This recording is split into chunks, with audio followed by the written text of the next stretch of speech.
Gracias a Dios por esta bendición de podernos reunir, compartir su palabra.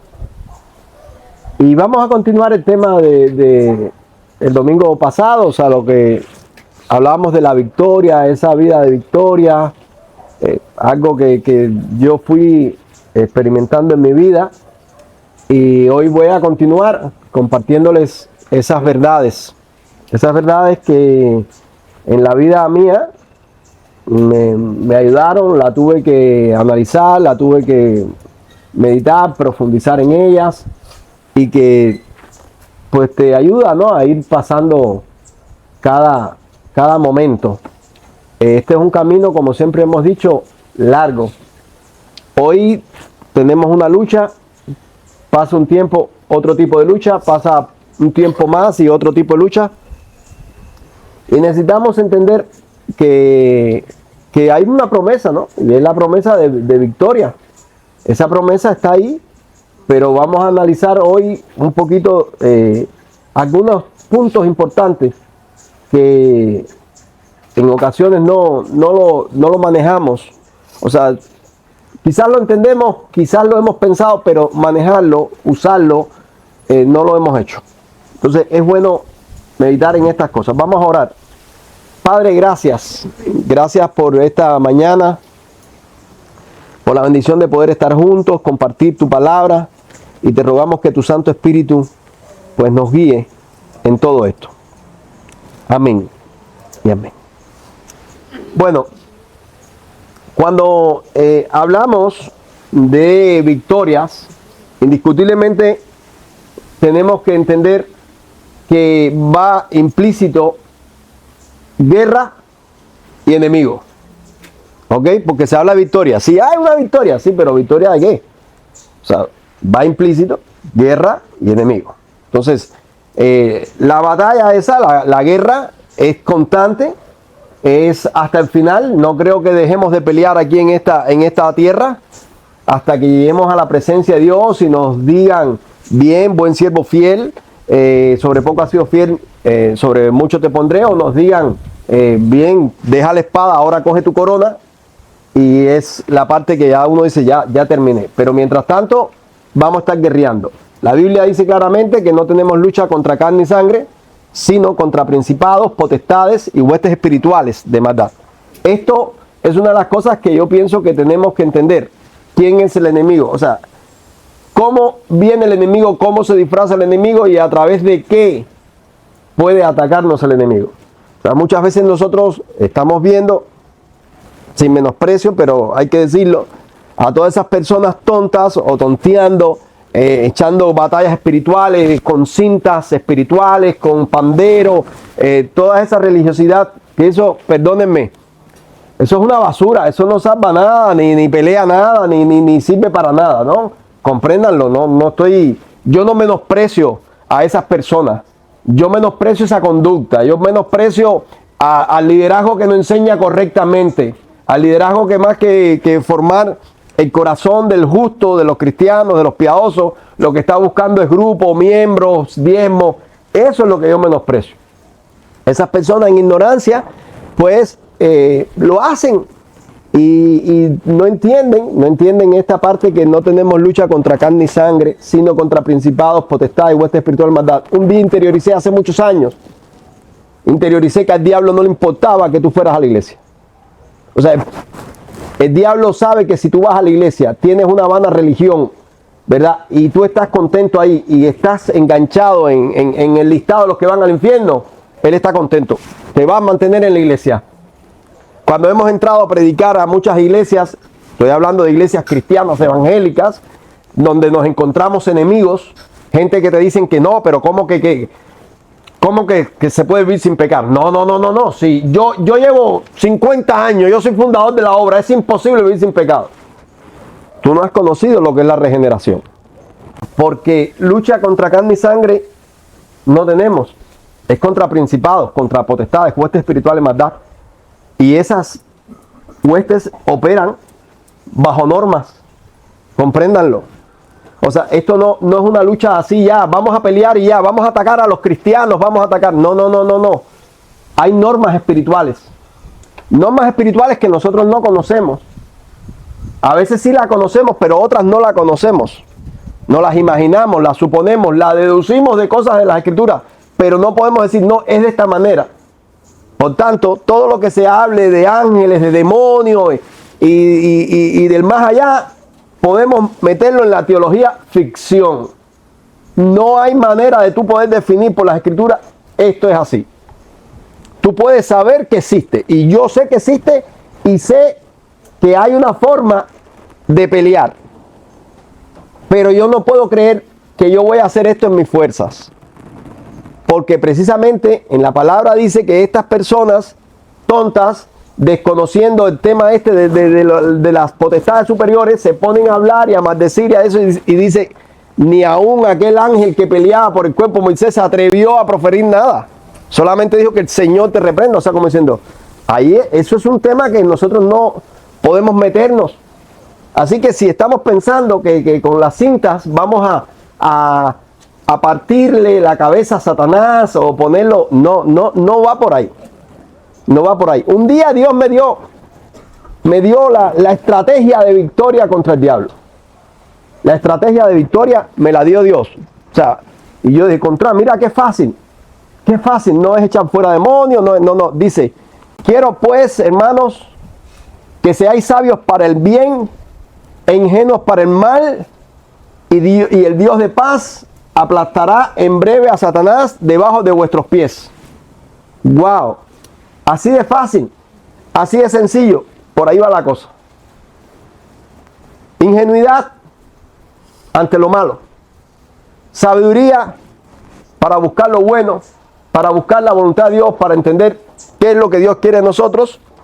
Y la operación de triunfo va a ser operada por Dios. El Dios de paz aplastará a Satanás debajo de vuestros pies. Ubíquense en la historia del vencedor que le pone el pie en la cabeza al vencido. Algo así, ¿no? Dios va a hacer esa obra. Pero para eso nosotros tenemos que tener una conducta. Hay un texto en la Biblia que lo hemos mencionado en otras ocasiones, y es este momento, no es un texto, es casi una historia, el libro de Job. Cuando tú vas ahí al libro de Job, ahí hay una pelea, hay una situación espiritual muy fuerte. Por ahí arriba, ¿verdad? Por esos niveles superiores, se empieza a manejar cosas que Job está ajeno totalmente a eso, ¿verdad? Hay un Dios que dice, ¿has visto a mi siervo Job? Cuán justo, cuán recto. Se está regocijando Dios en Job. Y Satanás viene, ya les dije, ese mundo espiritual, yo lo deduzco de aquí. O sea, el acusador de nuestros hermanos, dice un texto, ha caído el acusador de nuestros hermanos.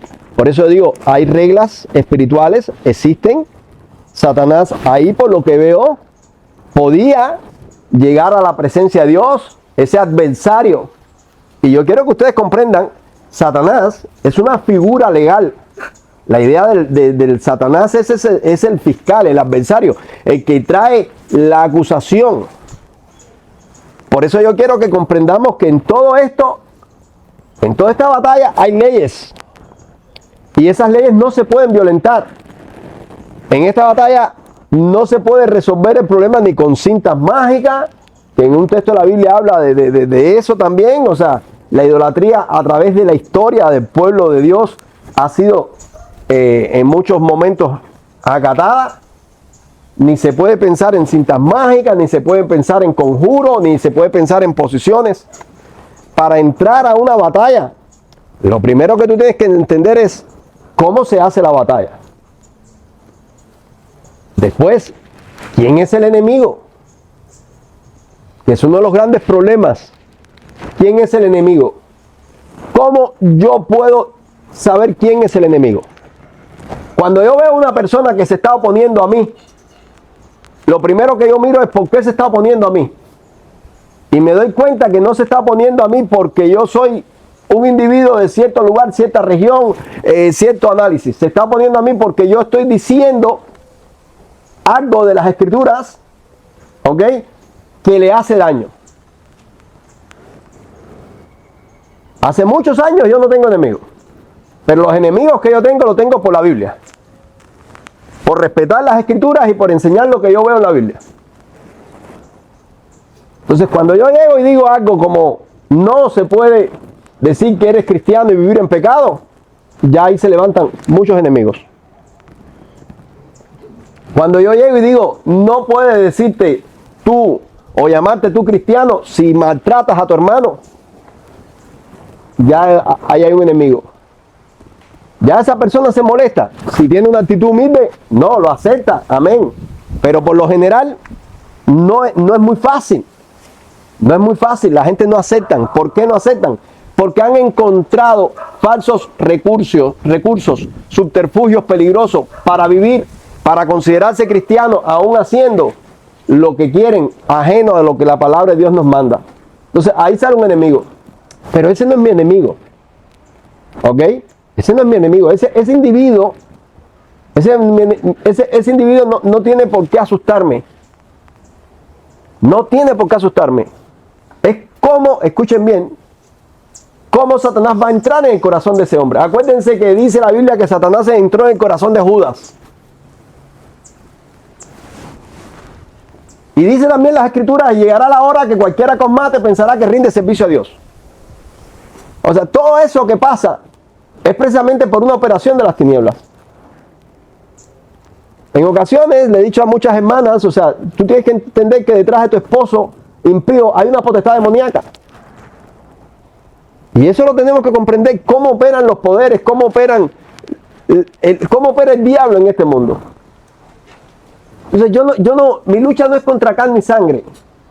No es contra carne y sangre. Yo tengo que interiorizar eso. Cuando el cristiano interiorice esto, va a dejarse de preocupar por muchas cosas. Ni se va a intimidar por un rostro, porque tú puedes ver un rostro hoy lleno de ira, lleno de odio, lleno de angustia. Y ese mismo rostro, 3 años después, ya regenerado, tú dices, estoy hablando como pastor, cuando llegaste por primer día a este lugar, parecías un monstruo.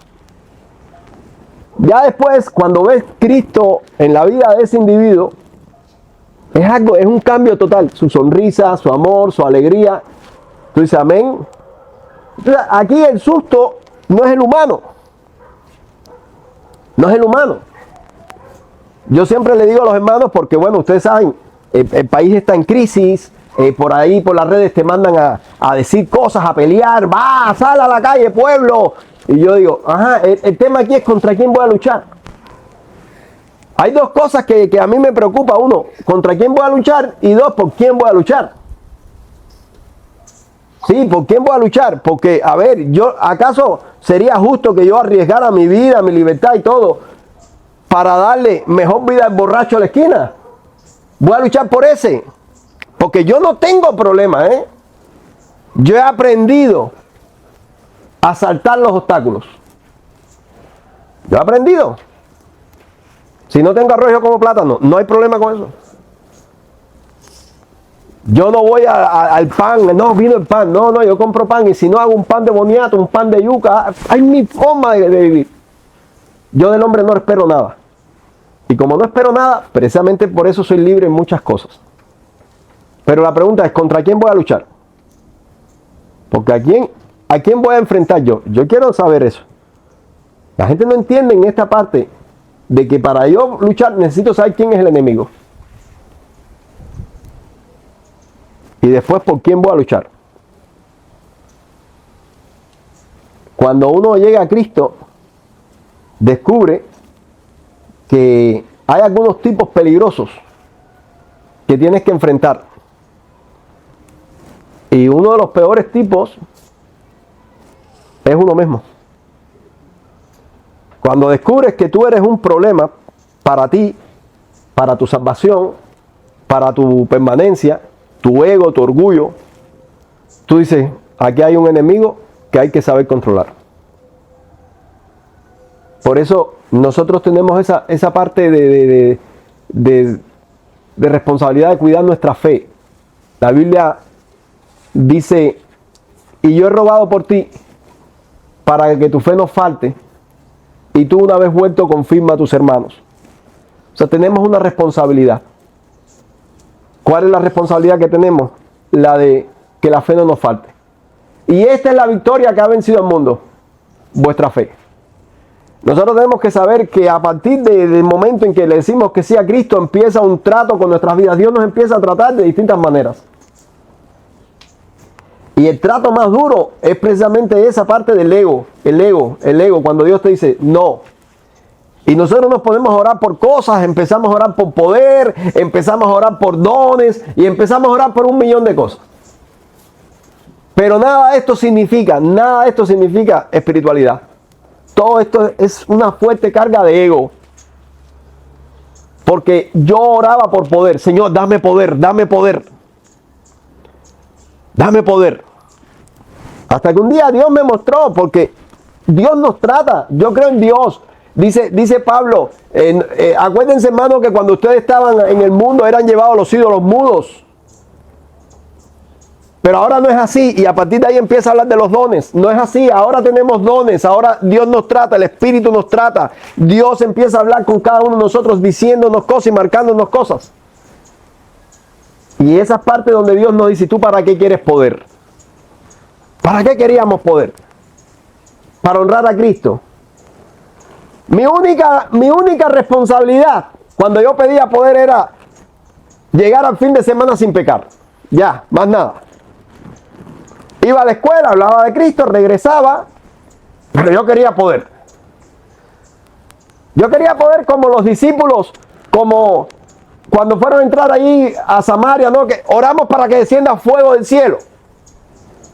No sabéis de qué espíritu soy. O sea, yo quería poder para decir, no crees en Cristo, ¡pum! Muérete.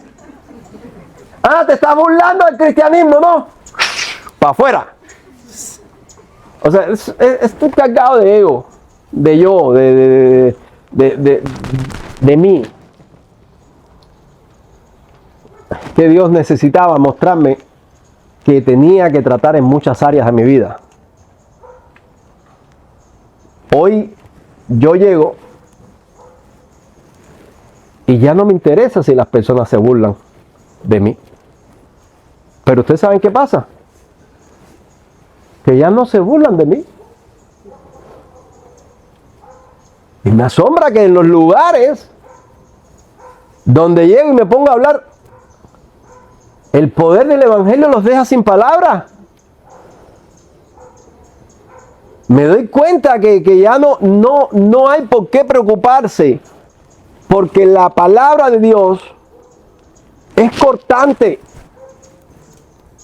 Espada de doble filo, penetra. O sea, ya yo me doy cuenta que hoy, como sé razonar la palabra, el Evangelio, el texto, la ley de Dios, y te llevo a ese razonamiento, yo veo que pasa lo que dice la Biblia. Aquellos que dijeron, Pablo, por poco me persuades a hacerme cristiano. La gente llegan a entender. Ya no necesito poder para hacer caer fuego ni rayos sobre la gente. Un día estaba en un lugar y paso y había un grupo de jóvenes y me hacen una pregunta. Era una pregunta de choteo sensual. Y yo iba a continuar, pero me paré. Y dije, no, vamos, a mí estas cosas me gustan. Y miré y les dije, a ver, vamos a hablar. Y cuando yo empecé a hablar, ellos empezaron a poner serio, y me decían, oye, era jugando, nosotros a ti te respetamos mucho. Y yo me empecé a reír y le dije, no, yo también los quiero mucho a ustedes. Le puse la mano al líder así en el hombro y le dije, si te asustas conmigo, mi hermano, cuando estés en el juicio final te vas a asustar mucho más. Se quedaron callados en silencio. Entonces, me fui pensando en ese poder que tiene la palabra, en ese poder que tiene el análisis, el razonamiento. Ya no hacía falta. ¿Se acuerdan cuando aquellos jóvenes le gritaron a Eliseo, sube calvo, sube? Y salió un oso y se los comió. ¿Se acuerdan? Como me gustaba a mí eso. Lo que aquí en Cuba no había oso.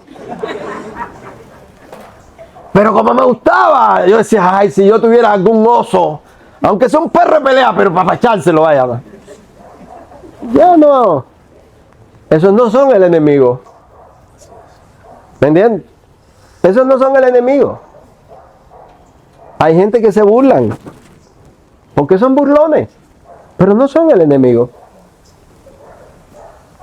En el momento, entiendan esto, porque en el momento en que Job está ahí disfrutando su prosperidad económica, su buena vida de piedad, este hombre era un hombre justo, ajeno a la iglesia, ajeno al pueblo de Israel. Escúchenlo bien, por favor. Este era un hombre justo por una fe en el Creador, en el Omnipotente, en el único Dios. Y ahí hay una pelea.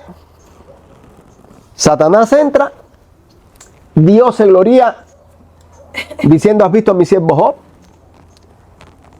Y resulta que entonces Satanás le dice, claro, y le va a donde él sabe que puede entrar. Estoy aclarando esto porque ¿se acuerdan en el momento en que Jesús dijo: yo vi a Satanás caer como un rayo del cielo? ¿Se acuerdan? Esto tiene que ver mucho con lo que dice Apocalipsis: ha caído el acusador de nuestros hermanos. ¿Se acuerdan? Y esto tiene que ver mucho con el texto que me encanta y que Dios me lo dio hace muchos años, que está ahí en 1 Juan 5, si no mal recuerdo, no me acuerdo bien el texto, creo 28 por ahí, o 8, no sé.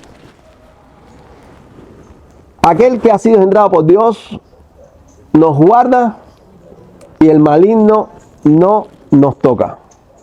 O sea, la operación de Cristo en la cruz del Calvario, cuando Cristo dijo consumado es, estaba diciendo todo se hizo. Todo se hizo. Quiere decir que hay un antes y un después. La muerte de Cristo en la cruz, la muerte de Jesús en la cruz, significó un parteagua en las leyes espirituales. A veces la gente te dice: no, pero ¿por qué el Antiguo Testamento y el Nuevo Testamento? No, porque hay un parteagua. Por eso es que nosotros somos cristianos.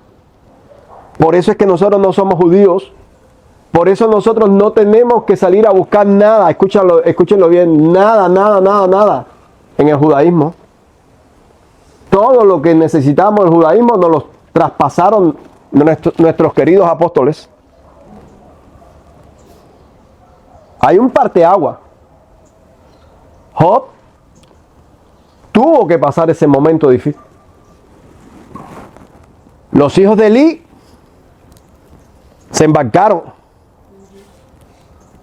Porque mismo Elí le dice a los hijos: oye, si pecare el hombre contra el hombre, un juez, no sé qué cosa, pero si pecare contra Dios, ¿quién viene a mediar? Sin embargo, nosotros sabemos quién viene a mediar. En medio de esta batalla espiritual, ¿quién media? Por eso nuestra devoción total a Cristo, por eso nuestra adoración, por eso es que nosotros no podemos pensar en que se trata de coger una cinta y cegar a los demonios. Cuando nosotros cantamos ese canto que a mí me gusta mucho, en mi vida el capitán es Cristo. Yo siempre me gusta visualizar los cantos. Yo me meto en una batalla, así yo estoy con los ojos cerrados y me imagino en una batalla esperando: ¿dónde está jefe? ¿Dónde está jefe? Que venga jefe. Yo estoy cantando, pero estoy pensando eso, y ahí de pronto veo un caballo blanco, ¿verdad? Ahí viene jefe.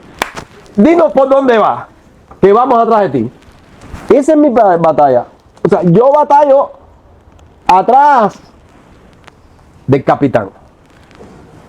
El capitán es el que hace toda la estrategia. Yo soy un soldado. Y dice la Biblia: ninguno que milita se agarra a los negocios de la vida a fin de agradar a aquel que lo tomó por soldado. A mí me tomaron por soldado. A mí me tomaron por soldado. Y ese que me tomó por soldado, ese es mi capitán. Y ese es el que pone la norma. Y ese es el que marca la diferencia. Entonces, yo veo que Job no entiende lo que está pasando. Pero Job, yo quiero que comprendan ese parteagua. Job tampoco tiene la promesa del Espíritu Santo. Esa promesa que Jesús le dice a los discípulos, conviene que yo me vaya porque cuando Él venga, tomará de lo mío y os lo hará saber. Y con el Espíritu Santo vienen los dones del Espíritu. Y esos dones del Espíritu son los que, escuchen bien, te dan la palabra de ciencia, que no es una profecía. ¿Cuál es la diferencia entre una profecía y una palabra de ciencia? La profecía te dice lo que va a suceder. La palabra de ciencia te explica por qué están sucediendo las cosas, para que entiendas. Esa palabra de ciencia donde Dios te dice, te estoy probando. Donde Dios te dice, ten fuerza. Donde Dios te dice, come, porque mucho camino te resta. O te das cuenta que aquí no se trata de un pandero que yo levante. Necesitamos los dones del Espíritu. Necesitamos vivir estas cosas. Cuando Job se está enfrentando a todo esto, es muy duro, porque es un mundo espiritual que Job no conoce. Job no conoce esto que está pasando. A esto añádele que aparecen los amigos, y estos amigos se ponen a hablar tonterías y media, y a ponerle sal a la llaga, y a duro ahí. Oye, por favor, cállate. No, revísate, algo está mal en tu vida. Revísate. Ustedes saben que a veces yo me pongo vamos a decir, claro, todo esto es sin menosprecio. Yo me pongo a ver en todos esos cultos donde se exalta todo este tipo de batalla espiritual. Me pongo a ver a las jovencitas y a los jovencitos haciendo estos rituales. Y yo solamente pienso, porque yo me convertí muy jovencito, ¿qué saben ellos de batalla espiritual? ¿Qué saben ellos de batalla espiritual? Ya les dije, cuando yo me convertí, mi única batalla era ir a la escuela y regresar de la escuela sin pecar. ¿Cómo estaban los frijoles en aquel momento? Yo no sé. Y el arroz, no sé. Y la leche había, no sé. En mi casa había. ¿Quién la traía? No sé tampoco. Por tanto, cuando se oraba, Dios suple el pan diario, yo no oraba eso. En mi casa estaba el pan. Tú no oras por lo que hay. No me digas que tú oras por lo que hay. Yo estaba en otros países cuando hemos orado por las actividades que van a haber. Por ejemplo, un retiro. Nunca se ora. Yo me doy cuenta, no se ora por el transporte. Nosotros aquí oramos por el transporte, por la comida, por el clima. ¿Por qué tenemos que orar por todo eso? Porque miren, aquí no tenemos paredes y para los que nos ven por las redes, esto es fondo nada más. Y sin corriente. Entonces hay que orar por el clima. Sí, Señor, pon tu mano. Orar por el clima. ¿Usted sabe cuántas veces nosotros oramos por el clima y pasaba todo lo contrario a lo que habíamos orado? Hubo un tiempo que nos reuníamos al aire libre y orábamos en la mañana, Padre, pon tu mano, mira el clima. Y estábamos predicando, y cuando estábamos predicando empezaba a llover. Esta libreta, que está viejita, y que esta predicación es del 13 de abril del 96. Esta libreta que está viejita y está mojada, es precisamente por eso, porque nos empezábamos a reunir y empieza a llover, y en aquel momento el púlpito era un cesto de ropa sucia, eso. Y yo la tenía y la tiraba para el cesto y la de eso, y aquel momento, ustedes saben, las hermanas que se echaban grasa de camión en la cabeza se empezaban a poner Javita, y yo, entre la risa y la desconcentración, yo decía, vamos a ver cómo termina uno. Pero la lucha mía ahí no era eso, sino decía, si oramos para que no lloviera, Señor, ¿por qué tú nos haces estas cosas, Señor? Señor, ¿acaso tú no eres el Dios del clima?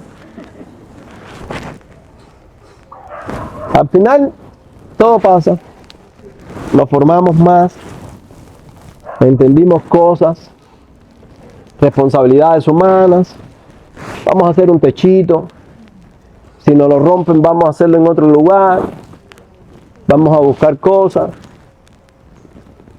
Venía una vez yo de Oriente para acá, después de un mes y pico haciendo la obra misionera, no había transporte, que es una crisis como la que estamos viendo en este momento, ahora igual. Y entonces, una rastra, un transporte, un tráiler de eso, ya, sí va, y me monto allá arriba con los animalitos aquellos, chivos, puercos, aquello era, pero empieza a llover. Cuando yo miro así que va a empezar a llover, yo le pido a Dios, Señor, quita la lluvia. Padre, yo soy tu hijo, estoy aquí, he servido, Señor, vengo cansado, por favor que no llueva. Estuvo lloviendo hasta saliendo de las tunas ahí, hasta Santi Espíritu. 5 horas de lluvia ahí con la rastra y el frío. Y lo único que decía, Señor, si yo soy tu hijo, ¿por qué tú me haces estas cosas? ¿No? ¿Por qué tú haces estas cosas, Señor? ¿Por qué? ¿Pero qué te costaba a ti detener la lluvia? Cuando me bajé aquí, que llegué a mi casa, mi esposa me dijo, ¿dónde tú saliste? Una peste, porque todo aquel orine que corría por todo aquello. Al principio ustedes saben cómo tú te montas, ¿no? Y ya termina abrazado con un puerco, con una, tú dices, fueron como 16 horas de viaje que tú dices, no, ya no puedes, ¿no? Pero en ese momento yo pensé y dije, yo creo que la victoria no está en que no llovió, la victoria está en que no me dio fiebre. De algún modo yo tengo que encontrar victoria por algún lado, ¿no? Porque yo oré y yo le decía, Señor, pon tu mano. Entonces, mis amados, Job, el problema de Job no era que si estaba lloviendo, no. Lo digo porque tus pruebas son fuertes, tus luchas son fuertes, pero yo siempre digo, cuando llegue al cielo voy a buscar a Job y le voy a decir, brother, gracias, te cogieron de conejillo india, pero me bendijo tu vida. Gracias por haber estado ahí, gracias por tu historia me ayudó a entender que no siempre Dios responde, me ayudó a entender que las cosas no salen siempre como yo quiero que salgan, me ayudó a entender que si aceptamos de Dios las cosas buenas, ¿cómo no aceptaremos las cosas malas? O sea, estas cosas me ayudaron. Entonces Job, indiscutiblemente, un tipo que entra en una batalla, yo diría que entra en una batalla, no, lo empujan a una batalla. ¿Ok? Lo empujan a una batalla. Sale a la batalla y ya pasa ahí, sale Job a la batalla. Una lucha tremenda. Siempre que hablamos de batalla, pensamos en nosotros haciendo cosas. ¿Verdad? Siempre nos vemos nosotros tirando golpes. No es así. No es así. Hay quietud muchas veces en la batalla. Quietud que asusta, ¿oíste? Quietud que asusta. Y ahí estaba él esperando que le pasara todo lo que le iba a pasar. La primera parte se quedó así como diciendo, bueno, esto está duro. Perdió todo, riqueza, hijos, todo. Dijo, ok, sigo aquí. Señor, la mujer le dice, maldice a Dios y muérete. Y él le dice, mujer, como tú has hablado, no puede ser. Y dice la Biblia que no atribuyó despropósito a Dios. No, descansó. Y de nuevo, en ese mundo espiritual que tú y yo no conocemos, ni Job conocía tampoco, nuevamente aparece Satanás en la presencia de Dios. Y Dios le dice, ¿has visto a mi siervo Job? Que aún cuando por tu culpa, por lo que tú hiciste, yo acepté que estas cosas pasaran, ¿no te parece que que esa conversación no debió haber existido. A ver, si le fuéramos a decir a Dios antes de esta prueba algo contra Dios, no, que no sea así. No, a ver, seamos honestos, ¿no? Porque a esa hora todo el mundo dice, no, el Señor sabe, no. No hay posibilidad que no sea así. No hay posibilidad que cambie también el objetivo. Mira fulano.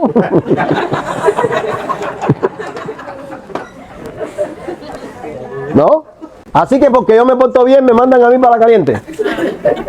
No, dime si no lo irías. A ver, seamos honestos. Porque estamos hablando de batallas, pero uno dice nada. Es un mundo espiritual, es una lucha, es fuerte. Ya me pusiste el primer examen, ya que bien, aprobé, que bien, has visto a mi siervo. ¿Y qué dice el diablo? Piel por piel. Eso es fácil. Tócalo a él. El problema es que no lo has tocado a él. Tócalo a él. Yo creo que Job demostró algo en esas victorias que han tenido los justos a través de la historia. Y es que nosotros vamos allá, vamos más allá de nuestras posesiones y de nuestro amor a nosotros mismos. O sea, nuestro amor a Dios va más allá de eso. Yo quiero que interiorices esto. Más allá de todo lo que yo tengo, mucho más allá es mi amor a Dios. Por eso dice la Biblia en Hebreo, y la pérdida de vuestros bienes sufriste con gozo. Pierda lo que yo pierda, yo te amo más. Y nuestro amor a Dios va más allá de cuán bien nos pueda ir físicamente a nosotros en esta tierra. Si un cáncer viene y nos visita, es un cáncer y es peor que lo que le vino a Job. Es más doloroso. Y muchos justos han muerto de cáncer. Entonces la victoria no está en que venga alguien y me diga, levántate. No va por ahí. Se mueren de cáncer. Y cuando la Biblia dice, y estando Eliseo de la enfermedad que murió, uno se queda pensando, si este profeta murió de una enfermedad, ¿quién soy yo para no tener enfermedad? Por eso es que en la lucha uno tiene que tener cuidado, porque viene alguien que no se da cuenta que está siendo usado por el enemigo y dice algo así, este hombre o esta mujer tan bueno que fue, no merecía esta enfermedad.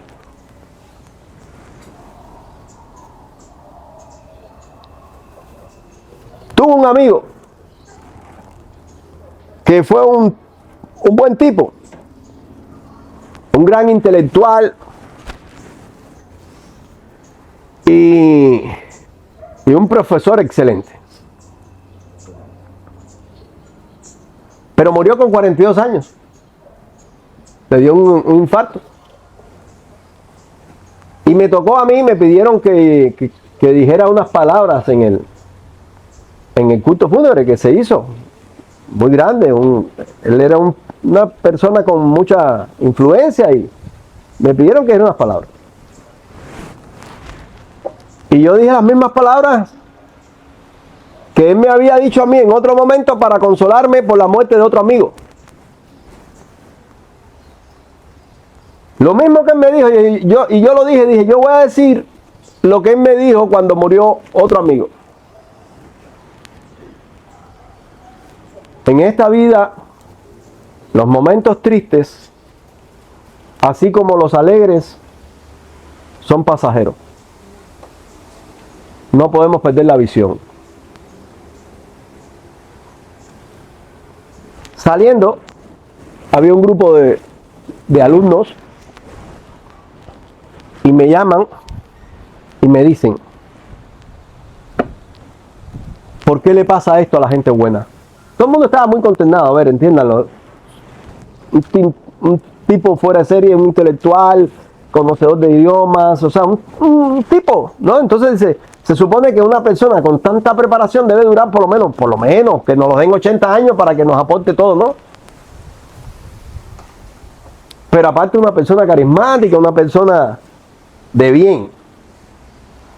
casado, con 2 niños, un hogar bonito, una cosa así de película, ¿no? O sea, pero ¿por qué? Y ellos me preguntan, ¿por qué se tienen que morir la gente buena? Y ahí yo le empecé a explicar, y empecé por Génesis. Porque a veces yo quiero que ustedes entiendan, aunque la gente no crean en la evolución, en la creación, no crean en Génesis, cuando tú le empiezas a contar la historia de la Biblia a la gente dice, eso me gusta. Porque no hace falta demostración científica, hace falta fe. Y esta es la victoria que ha vencido el mundo, vuestra fe. Esta es la victoria que ha vencido el mundo. Y cuando tú empiezas a hablar y explicarle a la gente qué fue lo que pasó, qué se peleó allí en el jardín del Edén, cuando Dios le dijo a Adán y Eva, no coman de esto porque el día que de esto coman van a morir. Y ellos comieron porque se estaba echando una guerra. Satanás llegó y dice la Biblia, y la serpiente, que era astuta más que los otros animales, la serpiente, esa serpiente que va a ser siempre la enemiga de todos los justos. Y no estoy hablando de ese animalito que se arrastra. Estoy hablando precisamente de todas esas formas sutiles, camufladas, en que Satanás viene a proponernos cosas, y a decirnos cosas y a sugerirnos cosas. ¿Por qué si tú eres un hombre bueno te pasan estas cosas? Y aquí viene la pregunta que siempre hacemos, ¿por qué no? Hay una ley, caballero, entendamos, todo esto es leyes. Y estas leyes están puestas por Dios. Y si algo voy a hacer yo cuando vaya a pelear una batalla espiritual, es aferrarme a la ley de Dios. Y si aquel conocedor del mundo espiritual no se atrevió a proferir nada, sino que dijo que el Señor te reprenda, es la misma forma que yo voy a usar para enfrentarme al mundo espiritual. Y que cuando a mi mente venga un pensamiento extraño, lo que voy a decir es que el Señor te reprenda. Y cuando venga una sugerencia de una serpiente, voy a decir que el Señor te reprenda. Este es un mundo largo. Y digo largo porque es nuestro mundo. Pero es ese mundo que tú vas a ir viviendo cosas. Hoy tu lucha, como mi lucha a los 16, 17 años, era ir a la escuela y regresar. Predicarle a Cristo a mis amigos que se burlaran de mí, que me dijeran todo lo que querían decirme. Burlas que dolían a veces. Porque ustedes saben que los muchachos son crueles, los jóvenes son crueles. ¿Verdad? Y para eso entonces uno pide poder. Para que se los coma un oso.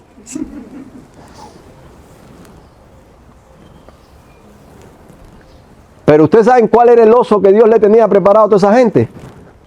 El tiempo.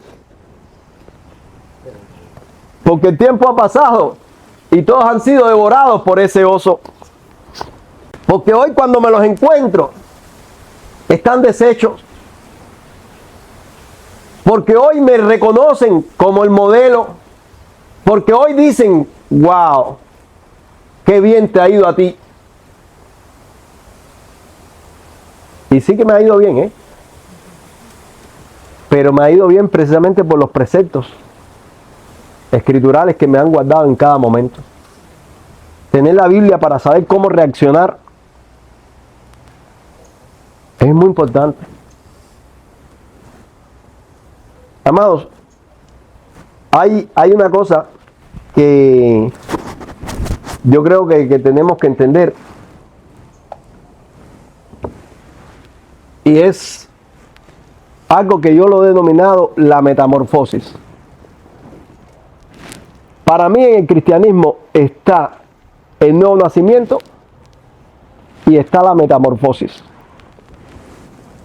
¿Qué cosa es la metamorfosis? Ese momento en que tú pasas de gusano a mariposa. En que ya dejas de ser ese cristiano inmaduro. En que te das cuenta que no se trata de ti este camino. Se trata de prepararte para ser un ejemplo para los demás. Un modelo de servicio. Esa metamorfosis la tiene que vivir todo hombre y toda mujer que va a dar un paso determinante en su vida. Escúchenlo bien. Por ejemplo, ustedes han oído de mí que un día yo le dije a Dios, ¿por qué hay tanto pecado en la iglesia? Yo molesto con la maldad de la iglesia, de las denominaciones, todo ese pecado que yo veía. Y Dios me dijo, por tu culpa. Yo me quedé así, dije, por mi culpa, pero ¿por qué yo? Si te consagras, si oras, si te levantas, si te esfuerzas en ser un modelo para los demás, esto se puede acabar. Ahí pasó una metamorfosis en mi vida. Eso fue una metamorfosis. Ahí dejé de ser larva y me convertí en mariposa. Ahí empecé yo con una responsabilidad. Esa metamorfosis es la que tiene que vivir un cristiano. Escúchenlo todos. Y para los que me escuchan por las redes. Yo sé que estamos en crisis, yo sé que este país se está hundiendo y el mundo entero lo sabe. Pero muchas veces la gente dice, no, vámonos para otro país. Yo no estoy diciendo que no te vayas, pero yo lo que te digo es que si lo vas a hacer, trata de vivir y experimentar una metamorfosis. Ya tú tienes que dejar de ser ese simple cristiano y convertirte en un apóstol para tu alma, para tu familia, para tus hijos y para todos los que van a depender de ti. No me digas, yo te voy a escribir y te voy a contar cómo me va. Eso es mentira, eso es incierto. Las estadísticas hablan, muchísimos de los que se han ido aquí se han perdido, están afuera perdidos.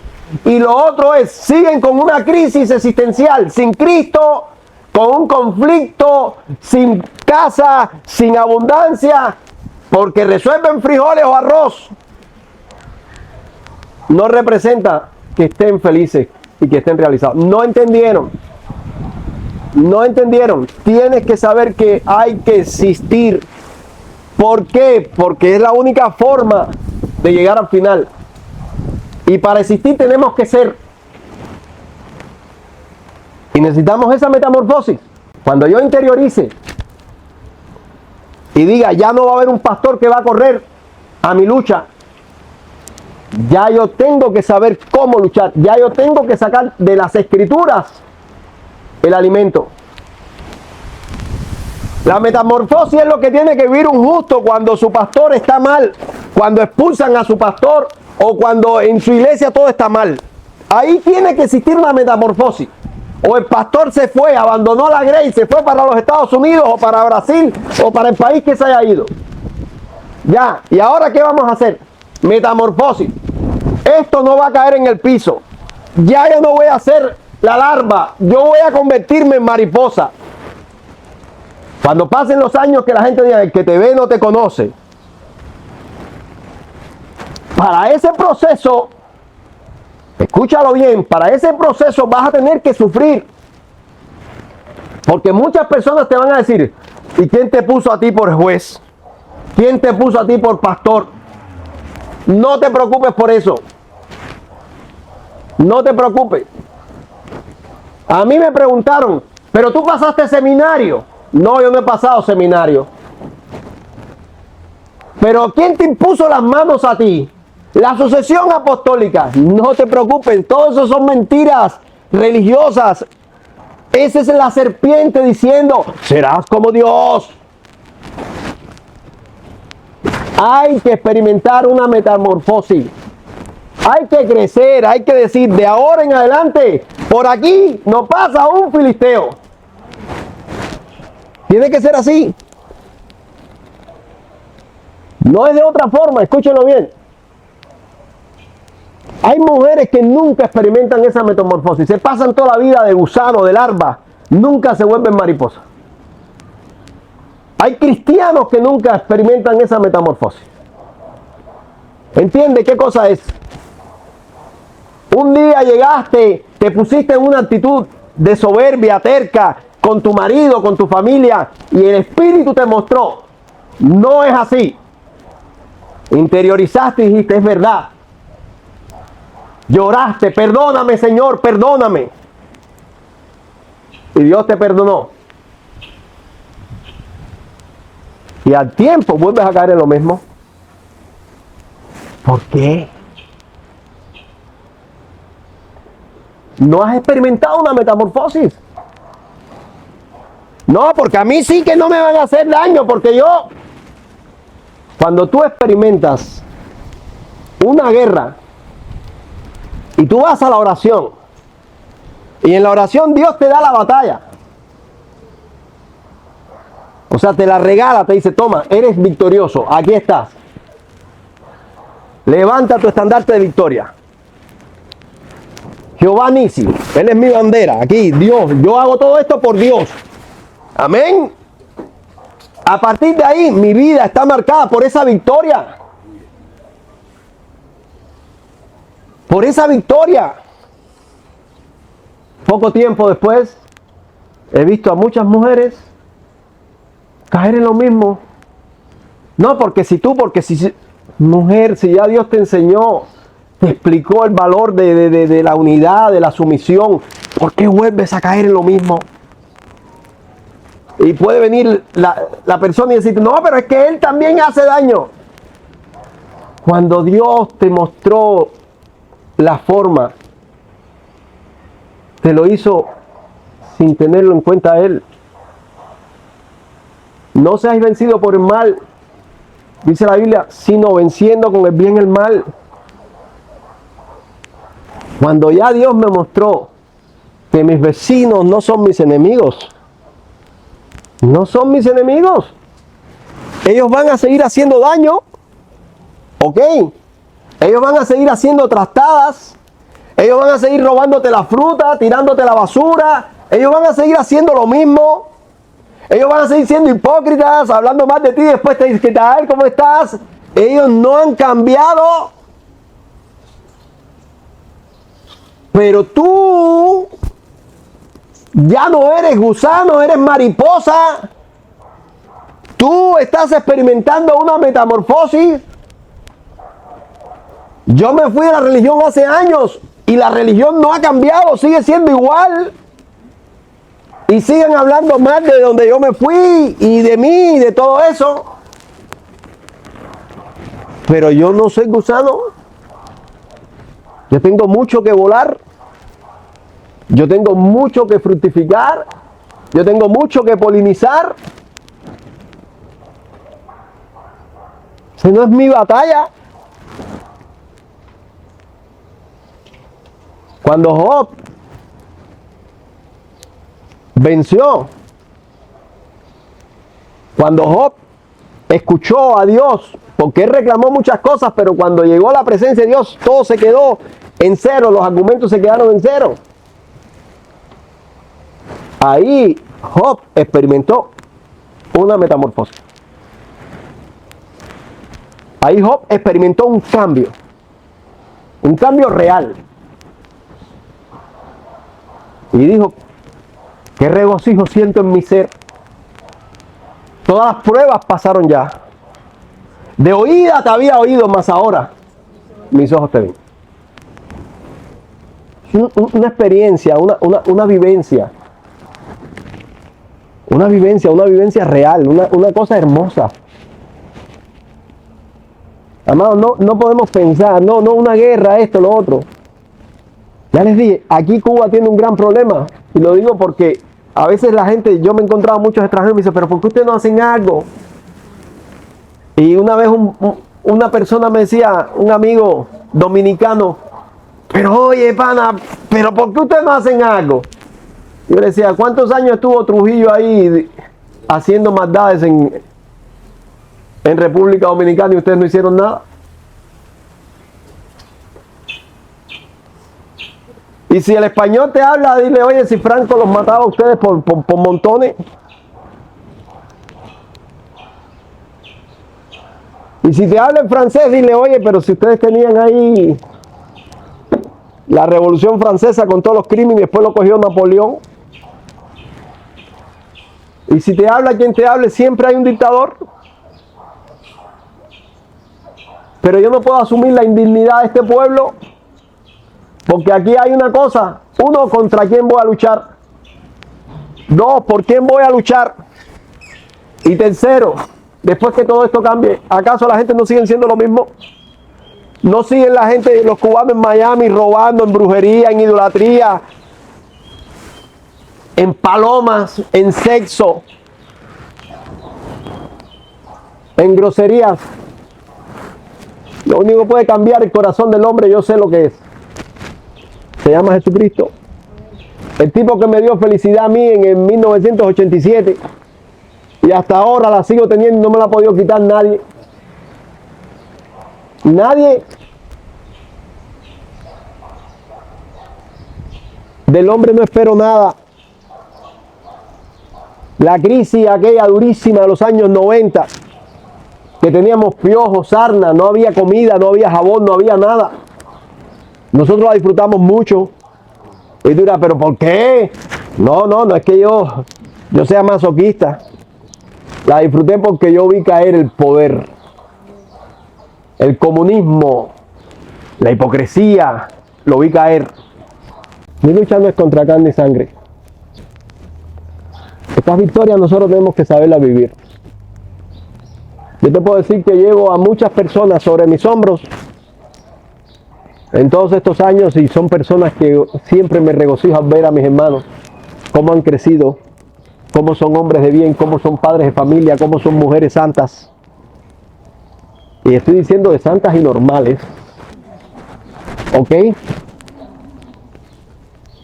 Santas y normales. Esto es por lo que yo lucho. Por esto yo conozco la victoria.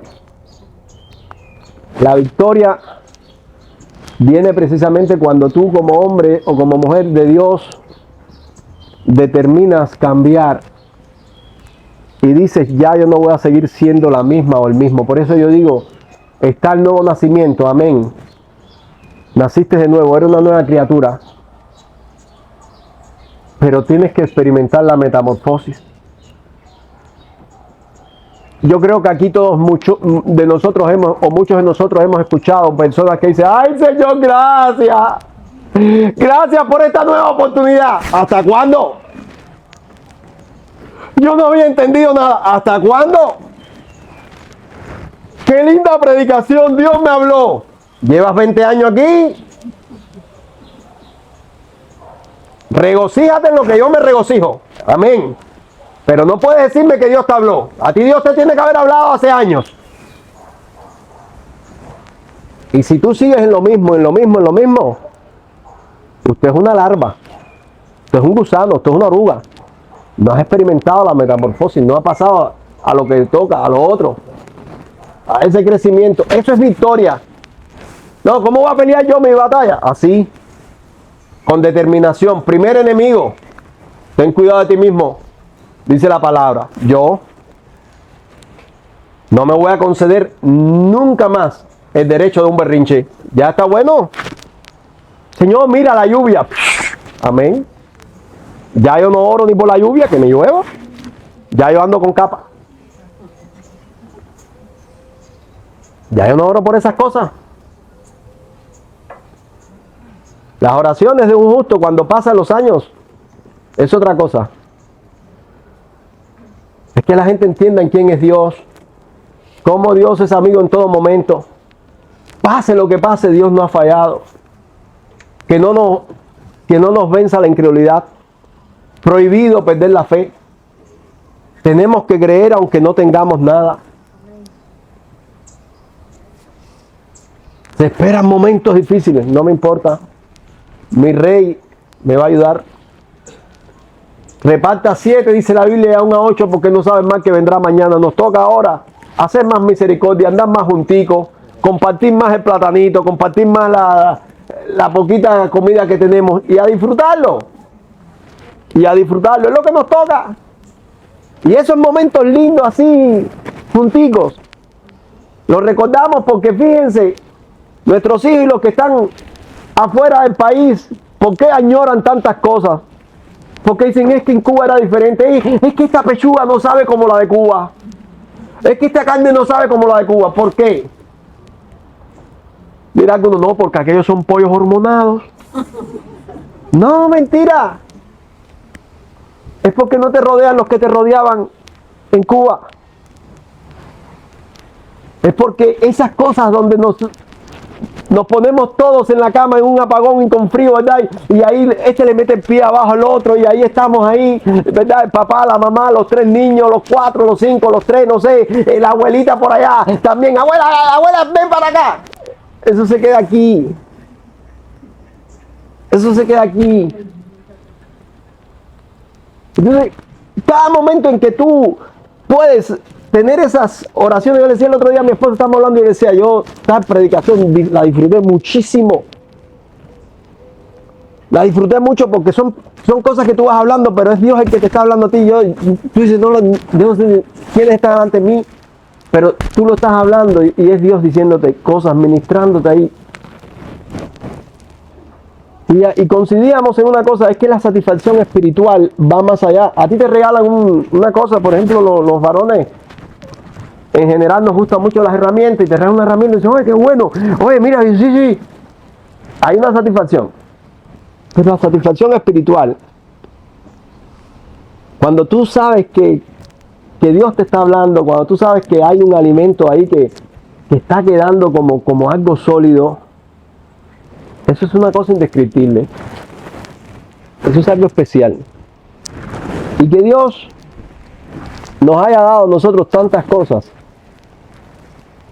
nos responsabiliza para esa metamorfosis. Nos obliga para esa metamorfosis. Tenemos que cambiar. Tenemos que cambiar. Si ya un día yo pasé por una prueba y Dios me dio una palabra y yo vencí, escúchenlo bien, eso no se tiene que repetir. Hay verdades en las escrituras, yo las tengo escritas y yo en mis libretas de predicación no las voto porque yo digo, estas son verdades que Dios me las dio una vez a mí y yo las voy a pasar.